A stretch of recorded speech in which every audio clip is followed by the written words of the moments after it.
shalom, shalom. First and foremost, I would like to give all the honors, the praises, the glory belongs to my Lord and Savior, whose name is Yahawashi. Honors to the apostles that have in the Holy Spirit, and to the hopeful elect across the globe, and to Wada, for the brothers and sisters that are listening and also learning in the hopes of being saved within these last days. This ain't going to be a long one. It's going to be a quick one. Lord, when this is going to be edifying. And we're going to start off on the parable of Matthew's and, well, it's not a parable, but it could be used as a parable. We're going to go to Matthew's 14 and we're going to jump straight to verse 22. Listen up, right? So let's go to this, Baba Kishan. It's an example of having faith. Matthew's 14 and 22. And straightway Yahawashi constrained his disciples to get into a ship and to go before him unto the other side, while he sent the multitudes away. And when he had sent the multitudes away, he went up into a high mountain apart to pray. And when evening was come, he was there alone. But the ship was now in the midst of the sea, tossed with the waves, for the wind was contrary. So this was the beginning of the test for the disciples, okay? It says there was a ship, and it was in the middle of the sea, and it was tossed with the waves and the wind. And in the fourth watch of the night, Yahawashi went unto them, walking on the sea, because this was a test. And when the disciples saw him walking on the sea, they were troubled, saying, "It is a spirit," and they cried out for fear. So they weren't quite sure if it was actually the Messiah. They just thought it was some, I don't know, dappy. But straightway Yahawashi spake unto them, saying, key thing, be of good cheer. All right, Baba Kashad. Check this out, Baba Kashad. Hold on just a minute. Be of good cheer, it is I. Be not afraid. Key thing, be not afraid. Be of good cheer, be of a good mind. Be not afraid. And Peter answered him and said, Lord, if it be thou, bid me to come unto thee on the water. In other words, ask me to come over to you. If it be thou. This that we don't pay attention sometimes. If it be thou. If. It wasn't a good start saying, if it be thou. You should have already knew that was Yahawashi. You should have already had enough faith to know it was Yahawashi. So when you have if, buts, and maybes, that's a sign of doubt. But he did say, bid me to come unto thee on the water. So there was faith there, right? And he said, come. And when Peter was come down out of the ship, he walked on the water to go to Yahawashi. But when he saw the wind boisterous, he was afraid. So this is when his doubt started to set in. When the wind was boisterous, it was tempestuous, it was strong. And beginning to sink, he cried, saying, Lord Yahawashi, save me.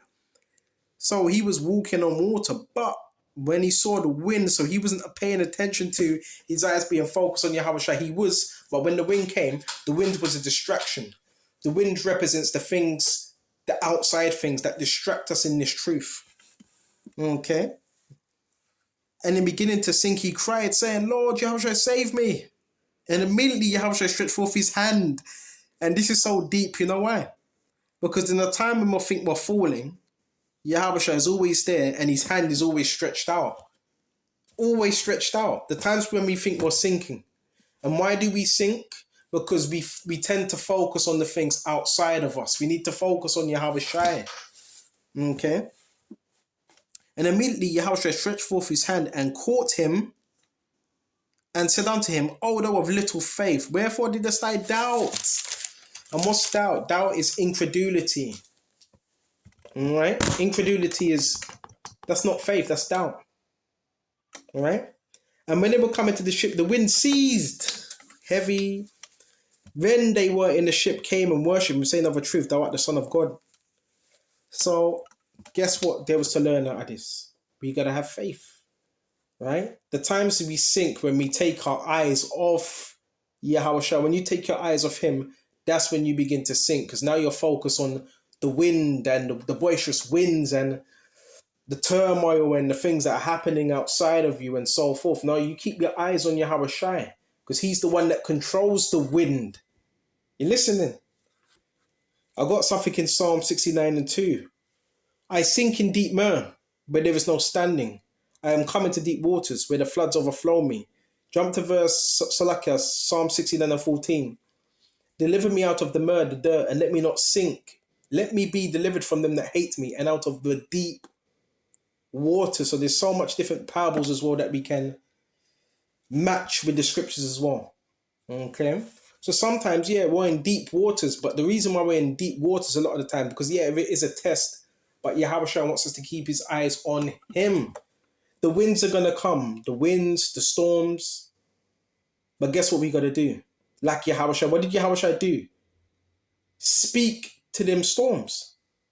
Yahawashi spoke to them storms. So we got to speak to them storms in our life. We can command. Yahawashi commanded. And he didn't say it in this. Hold on just a minute. Let's quickly go to this. Did it say he told? No, it didn't say in this one that Yahawashi rebuked the winds. That's in another chapter, but we can get that. Hold on just a minute. Look for that chapter where it said he rebuked the winds. Rebuked the winds. Oh, sorry, I got my thing turned off right now. So let's go for that, Baba Kishore. Oh, you're saying my net. Oh my God, you're saying my network may be monitored, so I'm being monitored again. Don't worry about that stuff anyway. They always do that. Boom. They ain't got no life. So let's look for that quickly, just a minute. I'm living amongst gang stalkers, by the way, but don't worry about them. See, that's the wind. Even your gang stalkers, your agents, that's the wind. That's distractions. The Lord wants us to keep his eye on him. Quickly go to Mark 4 and 39. And check this out. And there arose a great storm of wind, and the waves beat into the ship, and it was now full, and he was in the hinder part of the ship, asleep on the pillow, and they awake him, saying unto him, Master, carest thou not that we perish, that we not perish? And he arose and rebuked the wind, and said unto the sea, Peace, be still. That's a command. And the wind ceased, and there was a great calm. So we have to speak. Anything that's coming at us, speak to it. But you also use the scriptures, right? And you also have faith. And he said unto them, Why are you so fearful? How is it that you have no faith? And they feared exceedingly and said one to another, What manner of man is this, that even the wind and sea obey him? Listen, brothers need to start coming up on some level now. Everything we've been through, all the tests we've been through is to build us up. Right? You can take things from these scriptures. What was Yahawashi doing?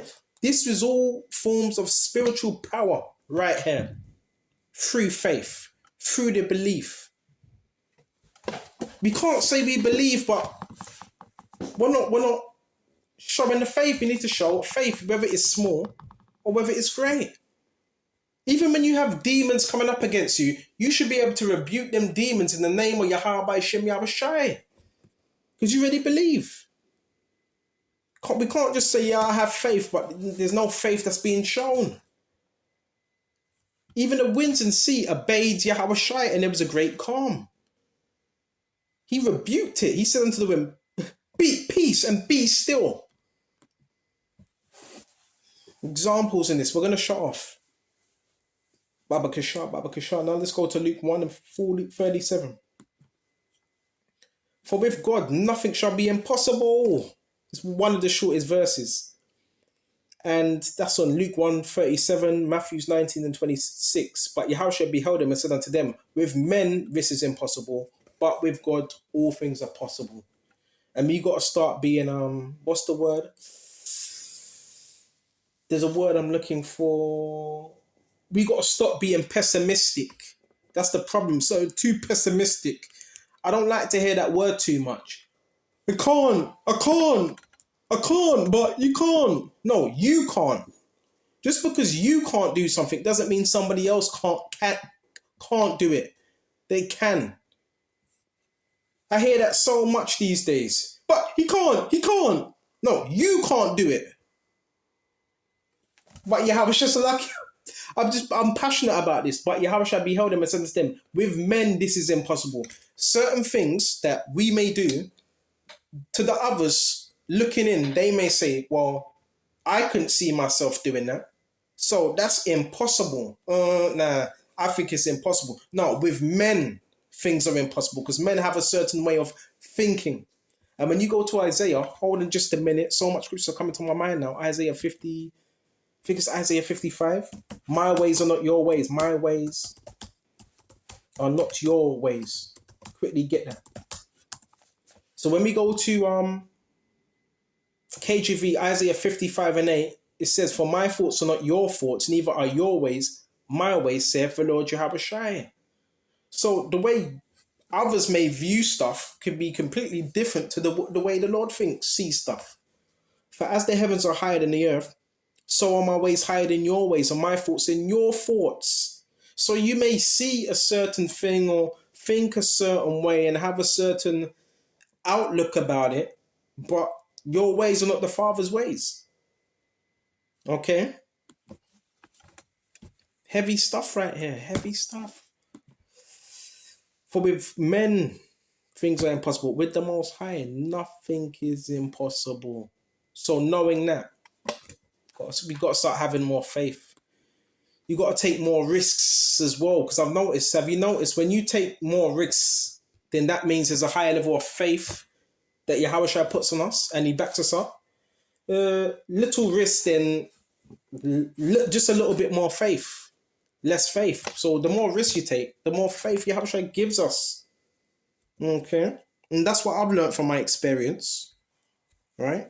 You got to take that little leap of faith. Okay? So I want to shut off here. Lord willing, I got the point across. And on to the next time. Shalom. Shalom.